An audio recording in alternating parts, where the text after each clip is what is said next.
Good afternoon, everyone. One important point. The last two lectures on the National Culture Organization called the full video isn't on YouTube. So if you search my name on the YouTube, you can see if those of you want to refresh your mind or didn't manage to come to the class, you can watch the full video of the last two lectures on the YouTube. The same thing, every week we're going to upload them as soon as we receive from our friends from the audio and visual department. We're going to put them straight away on the YouTube for you guys if you want to have a look at them again. All right, okay. Today, this week, we're going to talk about the leadership, but my intention is not to talk about the leadership per se, and I'm trying to relate that one to the team working because it's part of the cross-culture management element. Although I'm going to go through the leadership a little bit, and I'll tell you about some of the main theories you already learned, but I'm not going to go to the too much details of those theory because there's no reason for that one to go into the details of that. Instead, I'm trying to get you familiar with that element of the leadership in the cross-culture element, and then see this one, how this leadership can be always going to help us to improve the team working. So when we are talking about leadership, we are talking about what is a leadership, first of all, and what is its connection between the culture, and how the different culture, is it national culture, is it organizational culture, or actually, in fact, both of them, they're going to have an impact on the leadership. Or, if you think about it, whether leaders going to have an impact on the organizational culture, or organizational culture going to have an impact on the leaders' chosen style, all these are things which are very important in cross-culture management. And hopefully we're going to talk about most of them. And the most important element of today, we're going to talk about very important studies by the Globe, this one. And during your seminar, you're going to see this one more about the Globe. And there is a long questionnaire about how to measure not only leadership style, also to measure the national culture based on the Globe perspective. But we are not going to go through all the questionnaire. We have just taken out that part related to the leadership, and you're going to work on that one.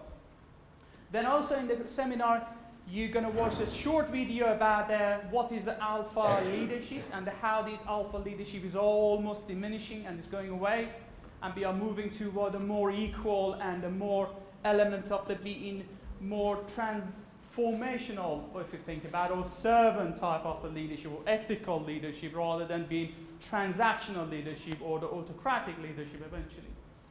And also we're going to read a short case study during the seminar, which is related to this one, and that's it for the seminar. But before that, let's get on with the point of what is a leadership. So, and what would be the impact of the leaders and the culture on each other. So when we are talking about the leadership, first of all, we need to understand what is leadership. What is the definition of the leadership? So, if I want to be very crude on that one, I have to say the relationship through which one person influences the behavior of action of the other people. So, again, very simply, a person can influence you guys to do whatever he wants to do, or whatever he wants to do in order to achieve something. Like the organizational goal, and your leader trying to push you toward a direction, and you're going to help him to achieve that organizational goal eventually. So that is the definition of the leadership, if you want. Very simple definition of leadership. There are so many other types of the definition of leadership, but I thought this is a very clear one, and he's going to give us an answer what we want to do. Also, if you want to think about the leadership in terms of the process, we can look at the leadership by saying this one, it is a process of the directing, controlling, motivating, inspiring, mentoring, and aligning stuff together toward achieving the organizational goal. So we can think about what the person wants to do, the first definition, what is a person trying to influence you to achieve, or we can think about the leadership in terms of the process. And that process including all those elements, including directing, controlling, motivating, mentoring, because he or she wants you to help him or her to go through the cycle to achieve the organizational goal eventually. So there are two different ways we can look at the leadership, based on the person or based on the process we're going to go through on that. So But the question is whether these definitions we are providing for the leadership are the culturally bound or not. How these going to have an impact by, or why didn't we look at it in terms of the culture element? What would be the impact of the culture on that one? How can we adjust that one based on the culture? Because you might actually work in the organization, your leader is from the Far East, you are from the European, and the rest of the workers are Middle Eastern. And each of these people, as you will see this one we're going to go through, they have a different behavioral attitude. So it's going to be extremely difficult to think about it. Imagine this one from European with the sometimes, or Japanese, got the very structured mind. They have a very formulating mind in terms of the timing, in terms of what they want to achieve. They go into the Middle East, which is based on the day-to-day. Do you know the meaning of the inshallah, any of them, in Arabic? Means if God willing, isn't it? What does it mean, if God willing? Because it is in the Middle Eastern culture, if you think about it, they are believing, or most of the society or the culture that believe in the higher power, which is God, it is easier to put the kind of the blame on the higher authority. To say this one, I want to be there, but if God willing, I'm going to be there. Meaning, if the God doesn't want, then I'm not going to be there. So that cultural element can be very difficult to work with. The Japanese or the European, when he said, I'm going to be there 9 o'clock, 9 o'clock is 9 o'clock. If I'm going to say this one, the deadline is 2 weeks, the 2 weeks doesn't mean 3 weeks, 4 weeks. We need to, if I'm not going to be there tomorrow, unless I'm dead, that's the point. I mean, if I'm just telling you I'm going to see you, I'm going to be there. The same thing for the timing. So if the leaders coming from the culture like that, it would be extremely difficult to work with the people coming from the Middle Eastern or from the culture, or some of the African. This is going to be very difficult, which at time doesn't have that much of the sense. So when you have in the African, when you're trying in Africa making appointments, when you say 2 o'clock, nobody's going to turn up earlier than 5. Or in the Middle East, when you are saying this one, the meeting is at 2 o'clock, again, you're going to see this one, people, they're going to fashionably late because they think this is give them authority, give them a little bit of the power over you. So it's going to be very difficult. So the point is, how the people looking at the leadership. UK. In UK, management is seen as an interpersonal task getting things done. This is the facilitator. I am a facilitator. I'm trying to provide a facility to get the thing done. On the other hand, French organization managed through rationality or command. And remember that France, although it's in Europe, but it's got one of the countries got the highest power distance, which means there is an inequality of the power distribution in the society. And for that reason, the command is very strong over there. And you're going to see the video today as well in the seminar, short video on that, how the French and the German, two different type of the people that are trying to manage the team. German manager attach high value to technical competence and the functional expertise. That it's very important for the German to be, this is something we're going to do on time, we're going to do it, it's structure based. That's why they are very successful if you think about it in terms of the developing things, producing things. The best cars are coming from there. Most of the best product coming from the German, because they are their mentality, a manager is a person who can bring their high value to technical competence. Central and Eastern European, a cultural tendency to avoid the responsibility. People, and that can be actually expanded to the Middle Eastern and a little bit of the Southern Asia. So the people, they tend to not accept any responsibility. Because they think, and they're trying to find a way, as soon as something's going to go wrong, they're trying to find a way they can blame some other people for that. And if it's something done well, they're trying to get all the credit for themselves. Whereas that's not going to happen in the Japanese or not only Japanese, Chinese, Korean culture. When something good happens, it's the team, not individual. If you work for any company in Japan, totally opposite of the military service, which you say this one punishment is for everyone, gift or the sweet or something for the only one individual. In Japanese or Eastern culture, no. Punishment could be for one person, whereas the benefit is going to be for everyone. And therefore, this team getting to what you want, not the individual. In Eastern European and the Middle Eastern, if you think about it, this is opposite, because they don't like to take the responsibility. And that is coming to the high power distance again, if you think about it. Because the more higher power distance become, people accept that when there is inequality. They're brought up in the society that when there's somebody always telling them what to do. Therefore, when they go into organization, they expect somebody telling them what to do. Therefore, they don't want to take a responsibility. I'm just follower. I'm just following what my leader told me to do. So they're trying to avoid that.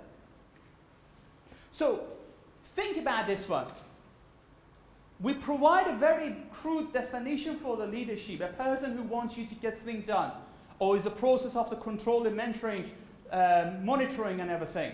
But leadership and the leader are not the same meaning everywhere. Different culture. That is why I strongly believe a leadership is, definition of the leadership is culturally bound. You cannot ignore, when you want to define the leadership, you cannot ignore where you are talking about, who you are talking about. Where are these people coming from? There is no universal definition, or there is no one recipe everywhere it's going to work. I mean, later on, you're going to see this when I'm talking about a different type of leaderships. There is generally, when you come into the European and the North American continent, as soon as we talk about the autocratic leadership, everybody gets scared. Think this is a bad thing. It's a negative. It got the negative perception. Well, why?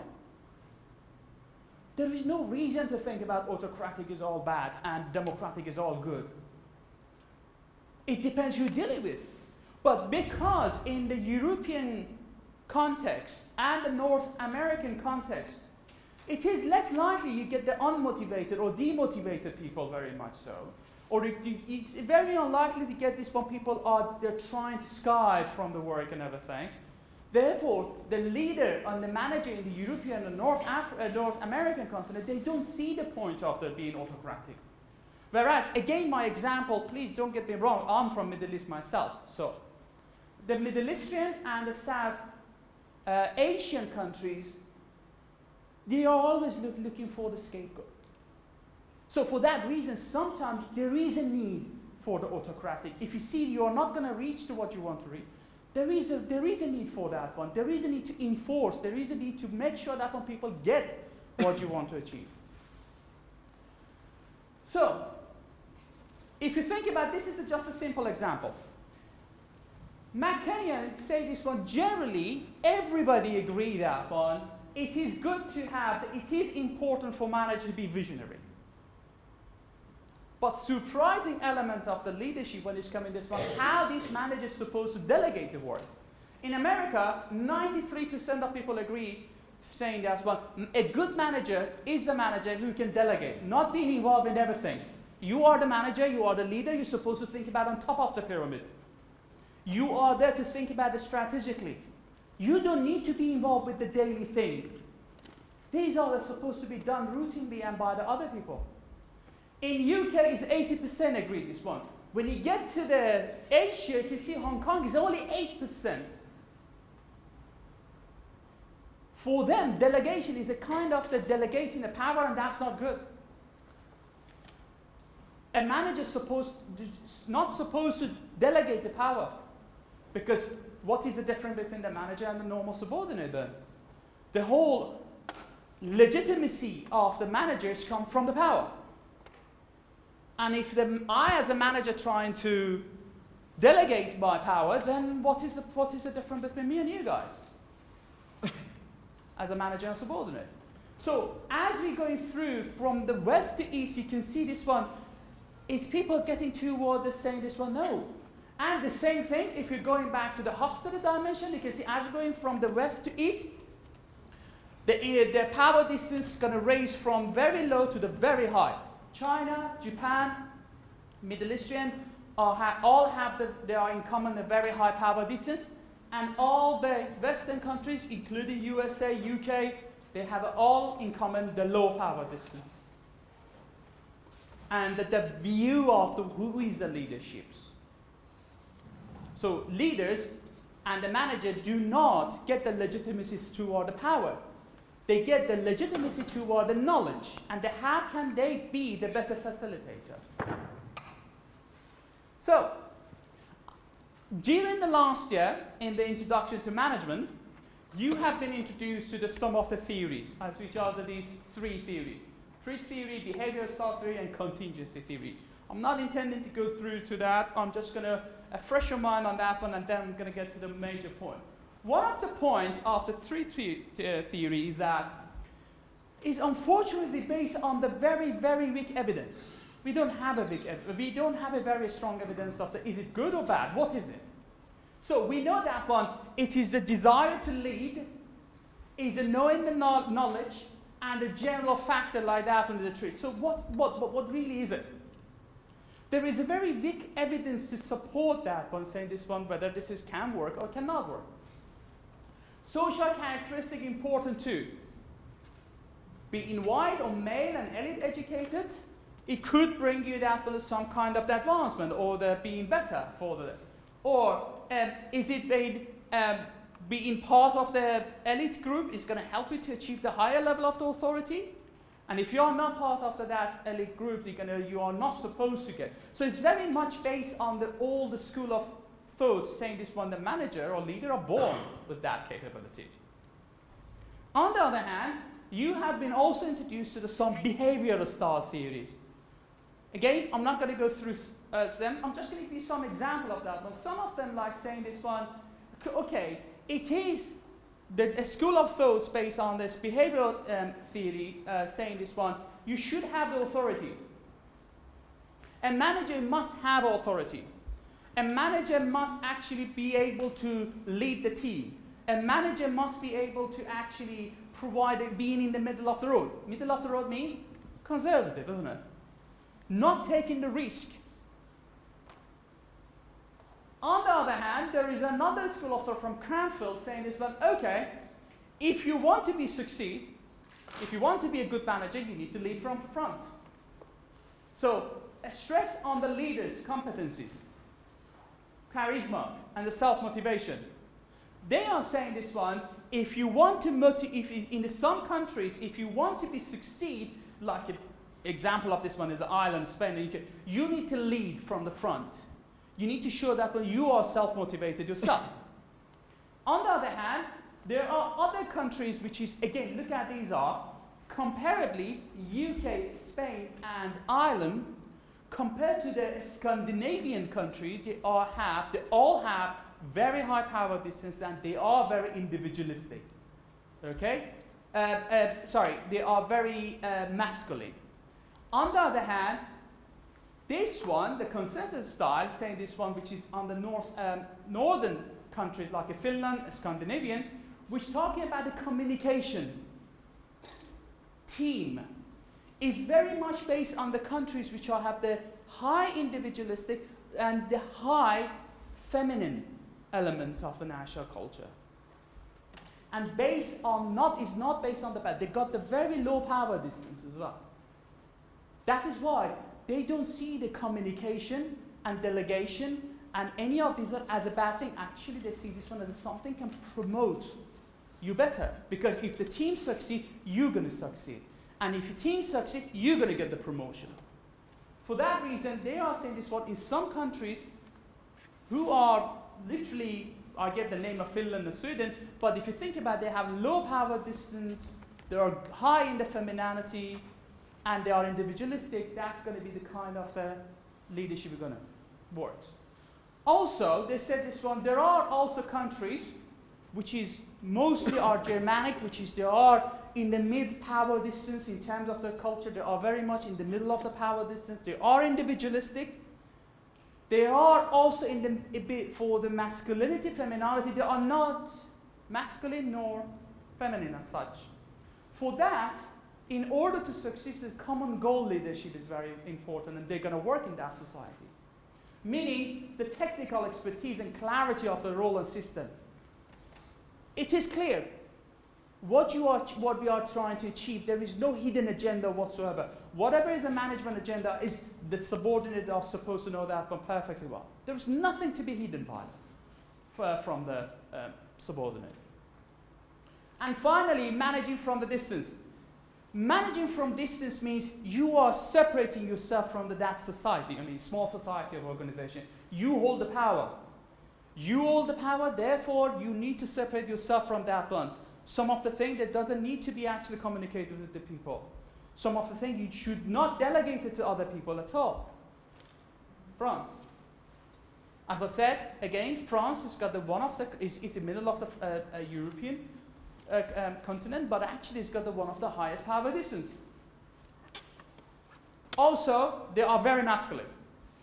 So, you can see this one. None of these are, by the way, if you're going to read the Cranfield style, nobody actually talk about the way I'm saying it related to the Hofstadter dimension for you.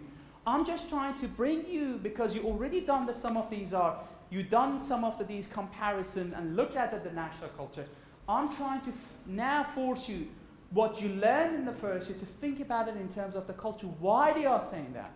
Because this is clearly cultural bound of the leadership we're talking about. The leadership, that is why the leadership is a culturally bound, because you can see that. There is no one recipe for success in everywhere. We need to understand the culture, we need to understand what we are dealing with, and therefore choose appropriately on that. Then we have Asian implicit view. In the Asian implicitly, Asian also could include Middle East, somehow include Turkey as well, by the way, and Greece in a way. Because although Greece and Turkey are part of the European continent, but because they are old nation and they got a long historical background, they can actually relate it to the more Eastern culture, if you think about it. That is why, if you look at the Hofstadter cluster, Greece, Turkey, and Iran together. And they have so many other things in common as well. One of the elements is a social distance. Social distance means what? When you are actually going higher the hierarchy, or the top of the pyramid of the organization, you also need to change your social perspective, social distance. So, for instance, if you are going to become a manager, you must change your car. You can't drive the Ford Focus anymore. You need to have a better car. You need to have a better house. I'm not going to say this one better girlfriend or boyfriend, but maybe. But you need to change that on the social distance. You also need concern with the harmony. The people in that society, they are very much concerned about the harmony. What is the harmony? Not necessarily harmony means this one sharing everything. Because in the culture, in the Eastern culture, harmony, that doesn't mean the sharing everything. Sometimes harmony means some of the thing must be hidden from the lower, subordinate. That could be the harmony for them. They also need to have a human relationship, leadership. Meaning, in one of the elements of I'm going to come back to that, and personal authority at the same time. So when we are talking about human leadership and the personal leadership, for instance, in Arab world, showing the kindness is kind of considered as a weakness. Although, from the religious perspective, they are saying they are actually being taught that when you need to be kind to other people. But in fact, as soon as coming to organizational level, people in that Arab world, they see this one, the kindness in the world could actually use against you. Can be against you. Because it's going to put you in the weakest spot. Korean, they are very paternalistic. When we are talking about Japan, expect it to be humble. That's why in Japan you can see every day people say sorry about something. Is it happening in any of the Middle Eastern countries? Anybody saying sorry about anything? Have you found anybody saying sorry? In Japan, in China, in Korea, people, if they make a mistake, they are quite humble about it. They're going to say sorry about that. You don't find this kind of a thing. They are making a major mistakes in the Middle Eastern or the South Asian, sometime in the Eastern European, but have you seen anybody actually apologize for those mistakes? No, because they see this one as a part of the business. If I'm going to apologize, I'm going to put myself down. So from now on, whatever I do, people are going to take that one, I need to apologize again, even for some of the things I do it correctly. Whereas in Japan, that is been seen as a normal behavior of the leader. So, one of the things you learned, one of the leadership style we learned was autocratic. The autocratic means saying you are actually supposed to be telling the people what to do, keeping the monitoring them very harshly to make sure that one they are not going to go anything against that, and make sure this one you are keeping your track and everything people do in order to make sure that one you're going to eventually attract. All right, okay. Think about this one. That would work if you have a subordinate who are not motivated. That would work if you have a subordinate who are not happy with the job, but they are here because there is no other option they have. That would work when you have a subordinate, actually, they don't like you possibly. And for the personal reason, they can bring the unconstructive conflict into the organization. But does it work that one when you have a team which are self-motivated, really wants to get to achieve something, really want to go through the difficulties and get through that? Definitely doesn't. So, but the funny thing is, as I said, that's why, because of that mentality, most of the European countries, apart from the France again, and the North American countries, which there are only literally two, they see the autocratic as a negative. This is a negative leadership. That's why I'm sure that as soon as I'm talking about the autocratic, you're going to have a negative feeling toward it. Well, because it is less likely we're going to see that kind of relationship in the organization.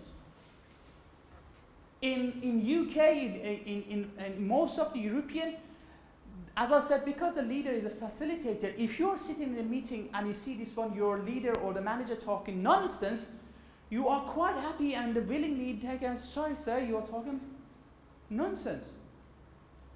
And that person, do not take that one personally. Whereas, because the work and the person, they are two different things. The work, when I'm criticizing the work, I'm not criticizing you per se. I'm not saying you are the bad person. I'm just saying this is the bad job. Got nothing to do with you. I mean, you got everything to do with you, but not personally. Whereas the difficulty of this one, when we go into the power distance countries, the countries that have a high power distance, they cannot differentiate between the work and the person. So work is the person, person is the work. So if I'm going to criticize the work, I'm criticizing you. For that reason, if you go to the India, Pakistan, Middle East, if the manager talking nonsense, nobody would actually dare to raise their hand and say, sorry, you're talking nonsense. They wouldn't do that because they see this one, this is, and they say, well done, sir, well done. And the bad is talking nonsense. That doesn't work. In here, I have seen this one many times over and over. People that raise hands and say, sorry, sir, that doesn't make any sense. What do you mean? That doesn't make sense. We can't do that. But you go to the Middle East, people talking nonsense, and nobody would say anything at all. Because they see that one, there's an autocrat. They see the power over them. And that power is going to be, of course, that could have a negative impact. So, one of the things I said we're going to look at it in more details today, with the more exercise on that one, is the GLOBE. GLOBE is, it's Global Leadership and Organizational Behavior Effectiveness. That is a stand for. It's a very well-developed studies. It started in the 1999. Then it was actually the major thing is published in 2004 by the House et al. The interesting point of the GLOBE would be, compared to anything else, is a kind of the mixture of the culture and the leadership. And one of the reasons I personally like it, this one, because if you remember in the Hofstede's national culture dimension we were talking about, one of the criticism we have personally to Hofstede saying this one, you actually, the dimension of the individualism, collectivism, it is very undeveloped. It's underdeveloped because it doesn't give us a feeling from some of us coming from the Middle East to say, what do you exactly mean? What does it mean? Because, and that, for that reason, most of the Middle Eastern countries, they are in the middle. Whereas Globe managed to sort out that problem. For instance, for that reason, they have two dimensions. In the group collectivism, outside of group collectivism. So you could be very collectivistic when it's coming to the circle of the trust, with the group of the people you very much trust. Whereas you can be very individualistic when you're coming out of that group of trust. That makes sense. At the same time, take that one, the concept of the leadership of that one, how the leadership is going to work. So they have come up with the kind of the, after the analysis of that one, they came up with the 10 different clusters. So they categorized, they collected data from about 64 countries, then developed the more, and I think recently they collected data from 72, and they are keep doing that one, and more is coming. They create these 10 clusters. So every country is normally going to fall into one of these clusters, which is actually make it very interesting. Because, for instance, when we are talking about the Middle Eastern countries, not necessarily all of them going to come to the same cluster. Yeah, we have Arab cultures, but Arab culture is not only in the Middle East, in the North Africa as well. That could fall into that. Countries in the Middle East, some of them, they do not be considered as Arab culture, and fall into the South and East Asia culture, like Turkey, like Iran, like Pakistan. These are not part of the Middle East. These are the part of South and East Asia. Although they may be located in the Middle East, but the Arab culture, which is on south side of the Persian Gulf, you can see them. They are part of the Arab culture, but the north part of the Persian Gulf, which is Iran and other countries, are considered as Southern Asia. They are not located in that area, but it's a part of that cluster. So based on these analysis, they came up with these 10 clusters, as well as they came up with the questionnaire, the design, which you're going to see that questionnaire today in the afternoon in the seminar classes. They came up with the 9 dimensions. So that 9 dimensions going to help them to measure effectiveness. They're going to help them to measure leadership, culture, and so on and so forth. And this one, as I said, these two is very interesting, would be these two, which is based on the Hofstede's national culture dimension of the collectivism, individualism, but actually managed to understand there is two different there is two different way of the attitude for the people in the different groups you are with.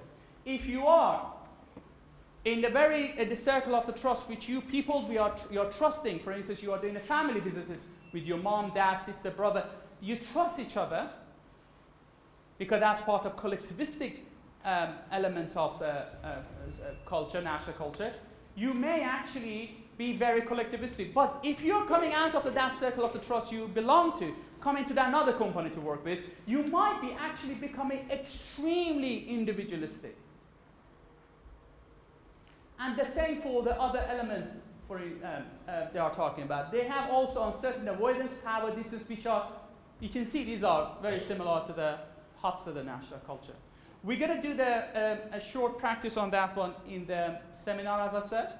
And you're going to see this one, how the difference is going to exist on that one. What do we mean by that one? It's very, very interesting questionnaire, if you like. So, one of the things is said if they are measuring that one is a PD, which is a power distance. And they are saying this one, followers should be expected to obey the leader without a question. That is one of the questions. Do we supposed to follow them? Do we supposed to just follow them without even questioning anything? That's what I said in some of the countries, like in the South Asia, they don't even, they can't actually question the leader. If even the leader doing something wrong, they cannot question, or they wouldn't dare to say this is wrong or right. Or when in terms of the uncertain avoidance, one of the questions is, must people should live highly structured lives with the few unexpected events? What does it mean? Do we supposed to make sure that when the element of the uncertainty avoidance, which Hofstede introduced, saying there is a group of the people, they take the uncertainty avoidance as a part of the life and they deal with it every day, or there are a group of the people they want to avoid uncertainty. For that reason, they are trying to put in place some very harsh, sometimes, rules and regulation. But don't be surprised if I say Italy is like that. The surprising thing about Italy is, for the little thing, they have rules and regulation, which is totally opposite of the UK. We are trying to avoid that. In UK, we're trying to avoid to pass a legislation or rules or regulation for the small thing. Whereas, because we don't see this one as a part of the way to deal with the situation. Whereas in Italy, which is actually, in fact, it's got the high power uncertainty avoidance, they see the only way dealing with the uncertainty is pass the legislation, pass the rules and regulation, because they don't see they want to avoid that. Whereas in UK, we are quite okay with the uncertainty in some respect. Meaning, I'm not saying we are like part of the South Asia or the East Asia, which accept the uncertainty, or the Middle Eastern based on the religion, if you think about it, they accept the uncertainty avoidance. Again, I'll give you that word. In Muslim language or in Arabic language, they have a word, inshallah, God willing. That word, it helps a lot, believe me. So everything, when you go to any of these Arab countries, or even the Muslim countries, whatever they're going to say, I'm not going to see you, inshallah. I'm going to see that, yeah, we're going to do that. It means accept the uncertainty in a way. I may not be around by tomorrow. For that reason, they take it open-handed. This one, that's exist. Whereas, some of us, they don't. We need to avoid that kind of uncertainty. Human orientation, people are generally, or should be, very tolerant of the mistake.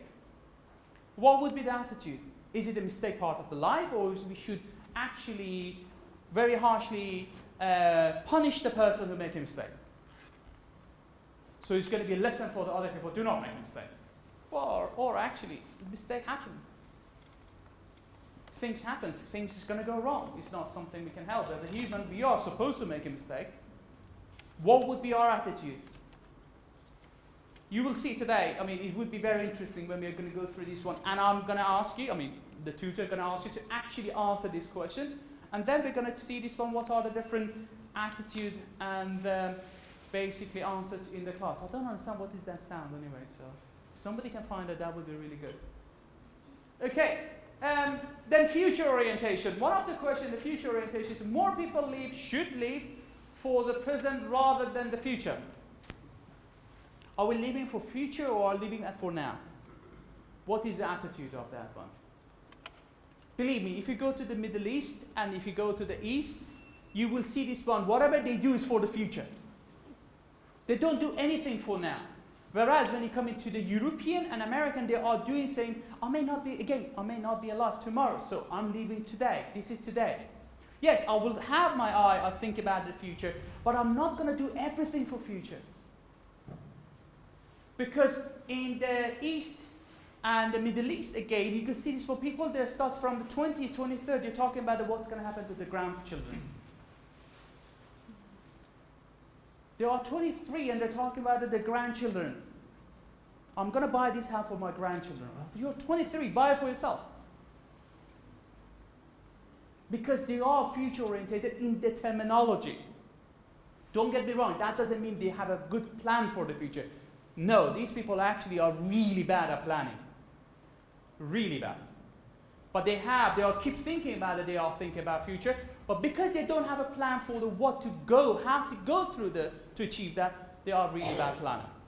So that's got nothing to do whether if you are a future orientated, you are a good planner, and if you are a present orientated, you are not. That's got nothing to do with that. And gender is boys are encouraged, should be encouraged more than the girls to attain the higher education. Do we accept that one? Now we need to say, okay, Is the way of that one? Is it we are past that time of the saying this one? Nowadays, the boys going work outside and the ladies going to stay inside the house. So the boys need to be more educated because they are breadwinner. They are going to need to have a better life. They need to get better payment. Well, don't get me wrong. We know that one here in UK right now there is a 30% gap of the equality payment between the gender, the female and male. Still, there are, in the majority of the cases, we can see this one female worker actually less than the male worker, even in UK. Even in UK or USA. The only places you can see these is achieve the target of the equality is very much Scandinavian. Scandinavian because of again, that feminine element of the culture they have in mind, which means quality of life, they manage to achieve that, but there is no differentiation. So, this inequality I'm talking about, the boys, it's not only about education, it's about the equal payment as well. But we are facing the trouble right now, not only UK, in USA as well. Not necessarily everybody going to get exactly the same, for the same job they're going to get the same salary.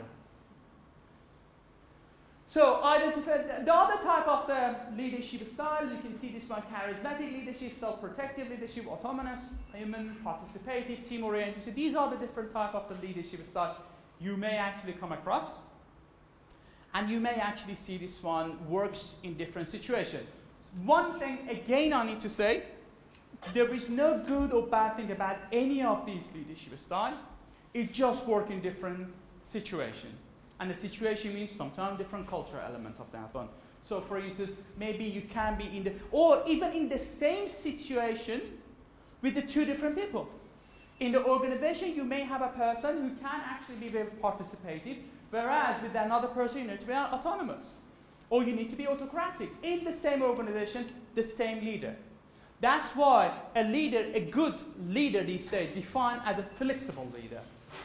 A leader can understand the situation rather than implement the one leadership style and say, this is my leadership style, which is wrong to say these days. You should say this one, I'm flexible and I'm analyzing the situation, and based on what is situation required, I'm going to change my attitude. And I'm going to choose a style which is relevant and related and works for that situation or that culture. And that could be, at the same time, you can be toward a person being very self-protective, and toward another one could be autonomous, toward another one could be actually participative or autocratic. So, you would be surprised to know that on some of the things we are not expecting to have. For instance, in Anglo cluster, how should thing be? Lowest score on the PDI, we understand that one, we were expecting that one. But the high on the collectivism, which was surprising. Because Anglo cluster are very much, we are talking about the European and American. So, in fact, from the Hofstede analysis, we have they are scoring very low on the collectivism. Also, with an individualistic democratic society, participative leadership and delegation is important. So, if you are a country which are valuing the individualistic and democratic elements, you also very much value the element of the being participative and delegation. For you, delegation is part of the day-to-day job. Whereas, if you are belonging to the countries or you are valuing collectivistic and the kind of the not quite democratic, then you do not appreciate the participative leadership, and certainly you do not see the delegation as a good thing to go forward. In Southern Asia, for instance, high on the dimension of the performance orientation and gender and PD, which is a power distance. But is also they see this one, what is very interesting, they also see the human and basically being a hierarchical thing. So somebody with the authority also appreciated that. So like a fatherhood thing. Because in most of the, again, South Asian countries, the worker, they do not see the leader as a leader. They see as a father figure, a big brother figure. That is why sometimes leaders, because they have been seen as a father figure or the big brother, they get involved with the personal life of the employees as well. They go to somebody's, I don't know, their child's birthday, I don't know, engagement or the wedding and this kind of thing, because they have been seen as someone supposed to take that father figure route, big brother route. For that reason, they are seeing this one. It is very important to keep that hierarchy as a father figure. I'm a father figure, but at the same time, they are trying to promote the teamwork on that one. I'm not going to go through some criticism on this leadership style, which you need to be aware of that, but generally, one of the things is it just the management level they need to do? Are we talking about the leader? Remember that the first time I said, management is supposed to be a good leader. But are there all the leaders are managers? Because managers, they have a legitimacy in terms of power. So are we talking only about the manager in that case? We are taking the wrong route toward the leadership style, if you think about it, because there are people in the organization who are not managers, but they are certainly categorized as a good leader or as a leader of that organization. Different understanding of the terminology. Sometimes we have a different understanding. When I go to India, when I do some guest speaking over there, or I went to Korea to do the guest speaking, they have a totally different understanding of terminology. Sometimes I understand they don't have these words in their vocabulary at all. Therefore, they are trying to translate this one to the nearest one. And the nearest one is not even good enough to what we are saying. And that created a confusion. Does not consider subculture. I told you, when you're going through a little bit of a bigger organization which they have different departments, you cannot say marketing department have the same culture as the accounting department, or accounting have the same culture as production department, or the production have the same as admin department. No. These are the subculture created in the organizational culture, underneath of the organizational culture. But nobody can claim that the subculture does not exist in the big organization. Because the nature of the work that each department they are doing actually is different.